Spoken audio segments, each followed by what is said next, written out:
영상을 시청 및 청취해주시는 모든 분들 안녕하십니까? 오늘의 구절입니다. 자, 시편 22편 1절에서 18절입니다. 제가 성경 구절을 이렇게 길게 잡는 걸 좋아하진 않지만은 그래도 이번에는 굉장히 중요하고 그럴 가치가 있다라고 생각을 하기 때문에 시편 22편 1절에서 18절 통째로 다 여기다가 옮겼습니다. 한번 같이 보도록 하겠습니다. 제가 읽도록 하겠습니다. 내 하나님이여, 내 하나님이여, 어찌 나를 버리셨나이까? 어찌 나를 멀리하여 돕지 아니하시오며 내 신음소리를 듣지 아니하시나이까? 내 하나님이여, 내가 낮에도 부르짖고 밤에도 잠잠하지 아니하오나 응답하지 아니하시나이다. 이스라엘의 찬송 중에 계시는 주여, 주는 거룩하시니이다. 우리 조상들이 주께 의뢰하고 의뢰하였으므로 그들을 건지셨나이다. 그들이 주께 부르짖어 구원을 얻고 주께 의뢰하여 수치를 당하지 아니하였나이다. 주께 의뢰하여 수치를 당하지 아니하였나이다. 나는 벌레요 사람이 아니라 사람의 비방거리요 백성의 조롱거리니이다. 나를 보는 자는 다 나를 비웃으며 입술을 삐죽거리고 머리를 흔들며 말하되 그가 여호와께 의탁하니 구원하실 걸 그를 기뻐하시니 건지실 걸 하나이다. 오직 주께서 나를 모태에서 나오게 하시고 내 어머니의 젖을 먹을 때에 의지하게 하셨나이다. 내가 날 때부터 주께 맡긴 바 되었고 모태에서 나올 때부터 주는 나의 하나님이 되셨나이다. 나를 멀리하지 마옵소서. 환난이 가까우나 도울 자 없나이다. 많은 황소가 나를 애워싸며 바산의 힘센 소들이 나를 둘러쌌으며 내게 그 입을 벌림이 찢으며 부르짖는 사자 같으니이다. 나는 물같이 쏟아졌으며 내 모든 뼈는 어그러졌으며 내 마음은 밀랍 같아서 내 속에서 녹았으며 내 힘이 말라 질그릇 조각 같고 내 혀가 입천장에 붙었나이다. 주께서 또 나를 죽음의 진토 속에 두셨나이다. 개들이 나를 애워쌌으며 악한 무리가 나를 둘러 내 수족을 찔렀나이다.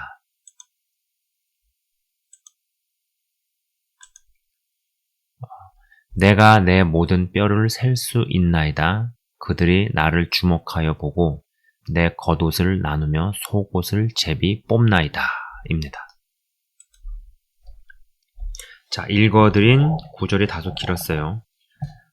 본문 구절을 길게 정하는 것을 제가 좋아하지 않지만 아까 말씀드렸다시피 그러나 시편 22편은 정말 중요하다라는 것이죠. 여러분 대부분의 사람들은요.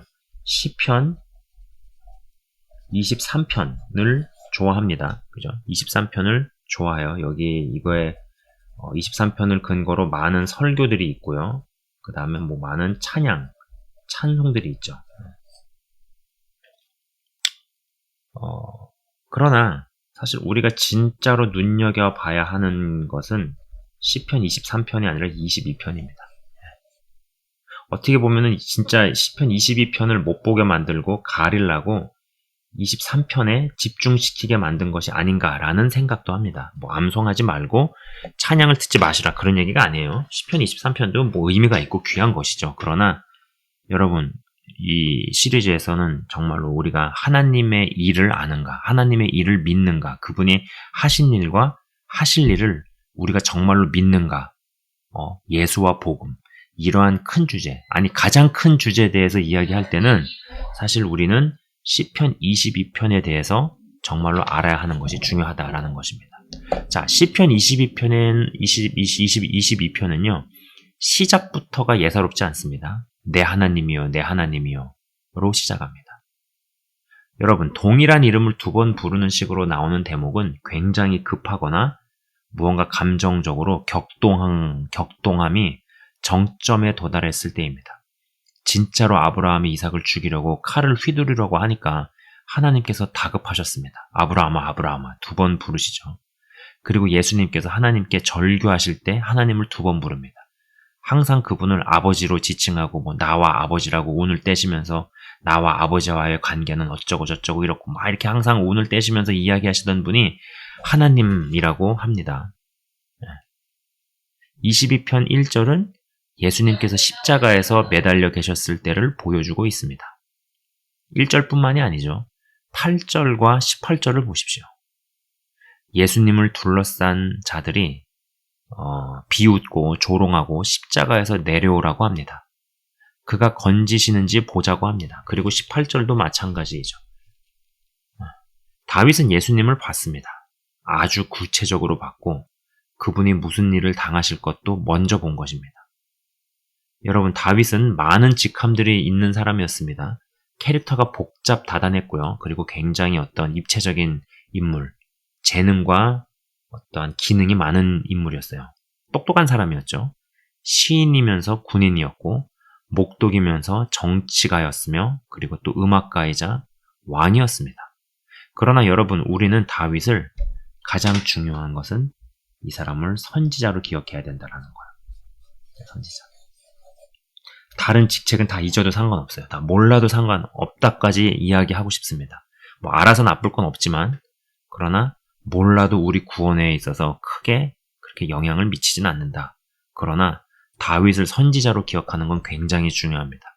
왜냐하면 이것은 하나님의 진짜 하나님의 일을 아는 것과 직결되어 있기 때문입니다.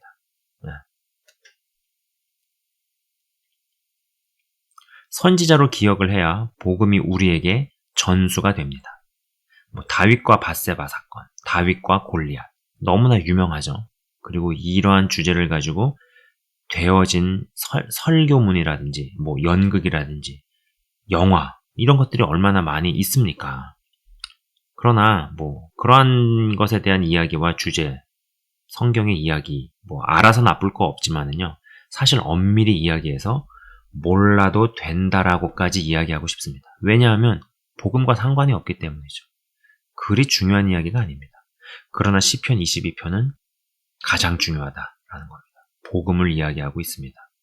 복음이 분명히 정립되면은 골리앗, 밧세바 몰라도 영원한 운명을 보장받습니다. 그러나 골리앗, 밧세바 알아도요. 복음이 정립 안 되면 영원한 운명을 보장 못합니다.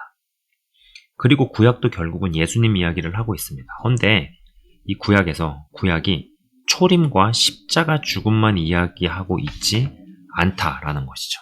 자, 시편 22편과 더불어서 제가 하나 또 읽어보고 싶은 것은 시편 110편입니다. 여러분 오늘 시편 22편과 시편 110편, 시편 22편 그 다음에 시편 아이고야 이게 안 나오는구나.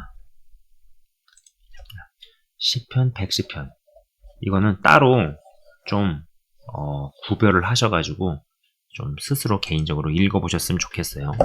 다시 한번 읽어보셨으면 좋겠어요. 제가 시편 110편을 통째로 다 읽어보도록 하겠습니다.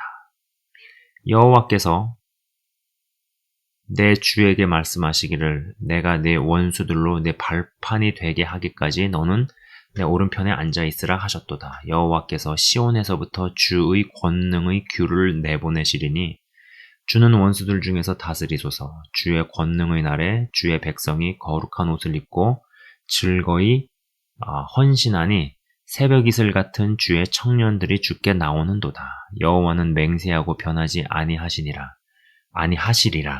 이르시기를 너는 멜기세덱의 서열을 따라 영원한 제사장이라 하셨도다. 주의 오른쪽에 계신 주께서 그의 노하시는 날에 왕들을 쳐서 깨뜨리시며 길가의 문나라를 심판하여 시체로 가득하게 하시고 여러 나라의 머리를 쳐서 깨뜨리시며 길가의 시냇물을 마심으로 그의 머리를 드시리로다.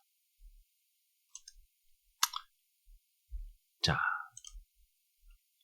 여러분 이 시편도 저자가 다윗입니다. 헌데 내 원수들로 내 발판이 되게 하기까지 너는 내 오른편에 앉아있으라. 그죠? 여러분 왼쪽 칼럼의 위에서 두 번째 줄 한번 보십시오. 내 발판에 되게 하기까지 너는 내 오른편에 앉아있으라 하셨도다. 이렇게 나와있죠. 그 대목과 주의 오른쪽에 계신 주께서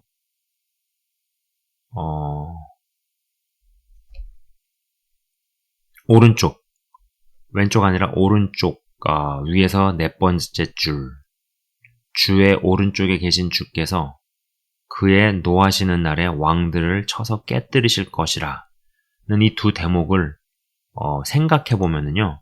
아, 다윗이 하나님 보좌 우편에 앉아 계신 예수님, 그리고 재림 때 다시 오셔서 심판하시는 모습까지 봤구나라는 생각을 하게 됩니다.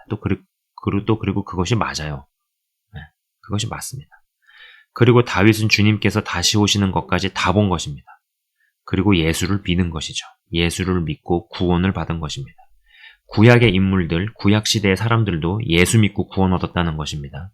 동물 제사 드려서 율법 지켜서 천국 갔다고 생각하시면 안 됩니다.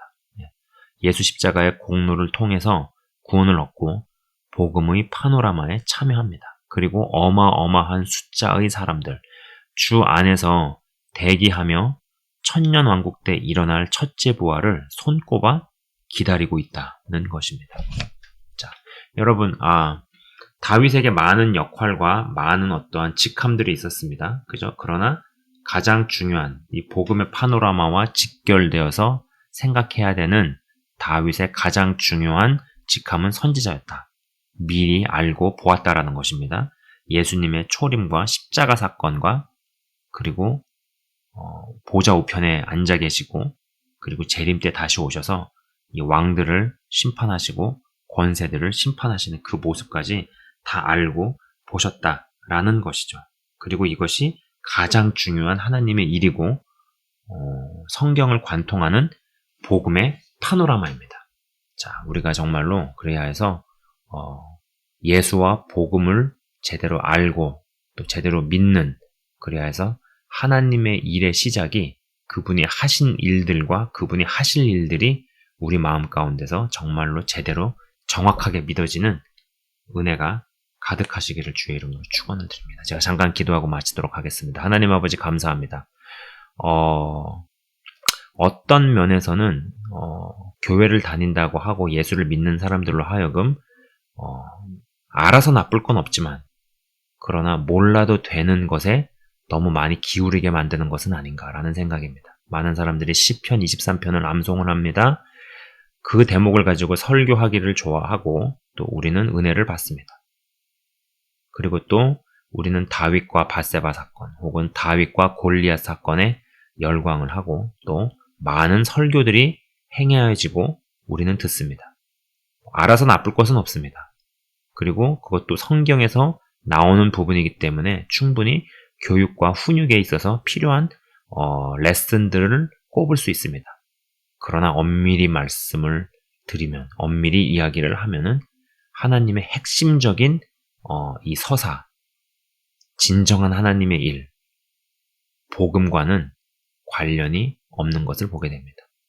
우리가 진짜로 붙잡아야 되는 것들을 붙잡게 하시고 많은 직함이 있었던 다윗이지만 우리가 먼저 다윗을 정말 선지자로 기억하기 원합니다.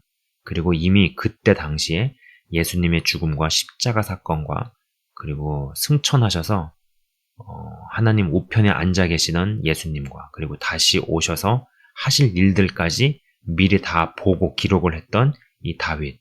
주님, 우리가 정말로 붙들어야 될 것들을 붙들게 하셔서 신구약을 관통하시는 하나님의 일을 제대로 믿고 알게 하시고 그리고 더 나아가서 우리가 하는 모든 일들이 정말로 가장 크신 하나님의 일에 엮여 들어가고 스며 들어가고 접속되어 들어가고 가장 크신 그분의 일에 우리의 전 존재가 녹아 들어가는 그 지경까지 이루고 도달하게 하옵소서. 믿음의 장성한 분량이 거기에서 이루어지고 완성이 되어질 것을 믿습니다. 아버지 하나님 감사합니다. 영상을 시청 및 청취하시는 한 분 한 분을 주의 이름으로 축복하며 기도합니다. 가장 중요한 영적인 축복, 믿어지는 축복, 하나님의 일을 생각하며 하나님의 일을 감당해내는 그 지경까지 다들 도달하게 하옵소서. 예수 그리스도 이름으로 기도드리옵나이다. 아멘. 지금까지 시청 및 청취해 주셔서 대단히 감사합니다.